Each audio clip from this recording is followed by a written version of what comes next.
Shalom alekulam everyone, hope everyone is doing well. Today's video, I've got my hat on, I've got my Colour Club hat on, probably got hoodie. Just thought I'll talk about dealing with anti-Semitism online, what I've done in the past to help me deal with stress and anti-Semitism.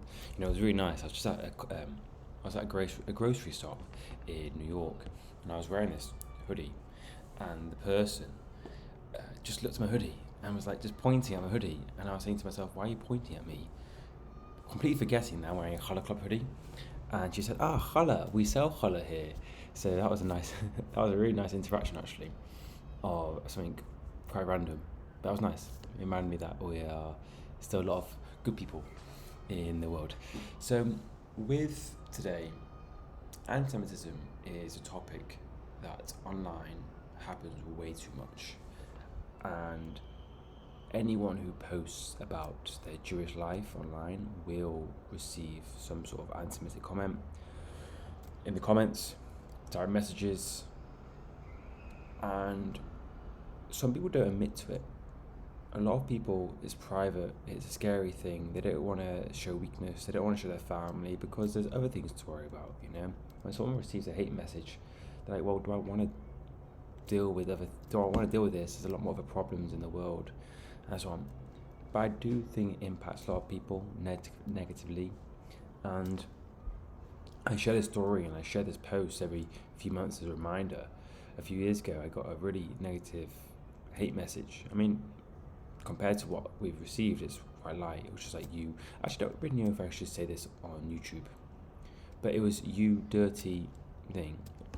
I mean, not so bad, but like compared to what we've seen in the world, not so bad.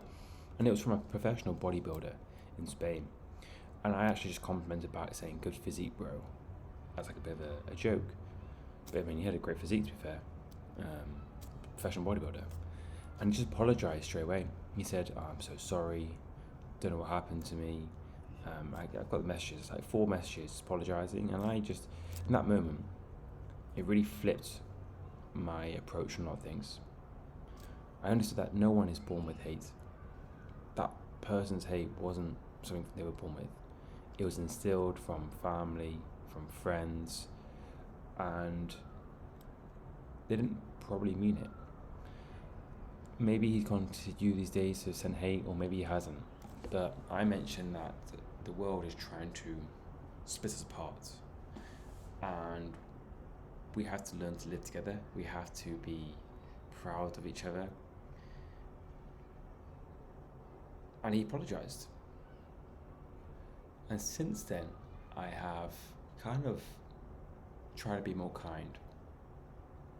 I'm like, hey, you may hate me, but I'm going to compliment your work, because it's very different to in person, you know. On social media, it's very different to what you see online, because this person could be from a different side of the world saying you hate. They don't mean it, they just know it's going to get in your head, and you've got to try your best to block and delete. So 1, reply with some kindness and move on. Second thing is, that's not always going to work. Like, that's not going to work a lot, let's be honest, but it has worked. Is before you reply with hate, focus on yourself. So let's say you got a message and someone's sent a really nasty message about something about Judaism, it's anti-Semitic. Before you just send hate back, just move on with your day and try your best not to let it get to you. So what I mean, and then try and move your body, go for a nice walk, continue with work, things you need to do, continue with family commitments you have to do, and then come back to the message. Because I think your approach or replying to the message will be very, very different. Because initially you're going to probably just hate back, and you probably will regret that. Because I know the person, if watching this, isn't someone who's going to be hateful all the time.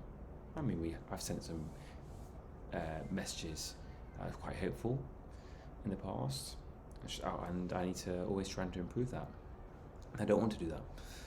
But come back to the message, and then maybe you're like, you know what?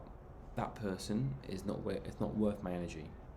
I'm going to block or delete or move on, instead of replying with hate, and then he replied more with hate.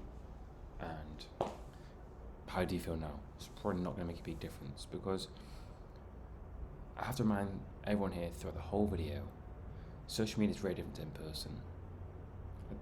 It's going to be very hard to change someone's opinion in online through text if they're purely giving you hate. It's not a debate they're having with you, they are hating on you for being Jewish, which is not very nice.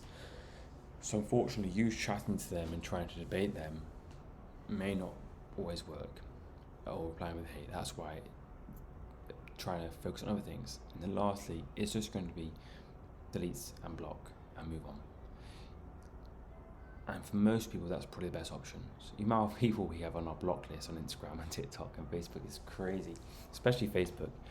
The thing about Facebook that I find really interesting is on TikTok and Instagram, you have all these people who are hating, but it's their parents who are on Facebook.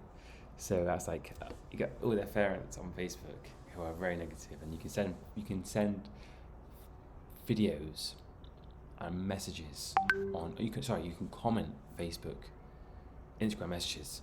So you see all these videos, missed videos, which are not nice. So we had to delete them all and block them all, and you can't even. It's hard to get all of them, and that kind of goes to some strategies. And I do think it's important to filter your comment section, message section. So I have a feature now that's actually, I think it's been running for a while, is hidden words on Instagram. Now I'm not sure where you can find that. I'm sure you just put search hidden on your settings on Instagram, and I put words that may be quite offensive or rude that I don't want to see. And if someone sends you a direct message, it will say hidden request, and you can basically understand that's probably going to be a hate message. However, literally a few days ago, there was someone with a nice message, and luckily I saw that message. But that will help massively. Is there ways to change your algorithm? No. I think there needs to be better ways, because on Facebook and TikTok, I try and watch content I want to watch, and suddenly it's always the ads I don't want to see. It's always pages that I don't want to see. But if you keep on, when you do get Facebook posts, TikTok posts, Instagram feed, it's not something you want to see, you just put not interested and continue doing that, and your algorithm will be a bit more friendly for your purpose. It's not always going to be positive, because we live in a tough time. That massively helps. I think this video is important for all ages, and it's a reminder that we're not alone. There'll be people here who are parents, and your children are probably, if they're over 15, have maybe post something, or even if they commented on a celebrity who's Jewish, there's probably going to get a message with hate. And I think we need to protect each other to make sure we're okay, because we haven't really got the support online from the global Jewish community to support with this issue. And it's not really spoken about before, because it's not really something we train for, or maybe it shouldn't even be a thing. But just how we invest so much heavily into security at our synagogues, we need to be investing with our online mental health as well. And of course, there's a difference between actually just online mental health maybe is a bit extreme. What I mean is just the online support on training to support people with Jewish to deal with antisemitism, because if we don't impact that, then there's going to be some sort of mental health challenges, because online hate is normal, and for Jewish people, online abuse is very common. And I can guarantee even the numbers you see recorded by our security, it's a lot more than that is, because most people will get negative messages and they post, which is not a sad thing, which is a very sad thing, sorry. So yeah, I wish this was never the case, but it is the case right now.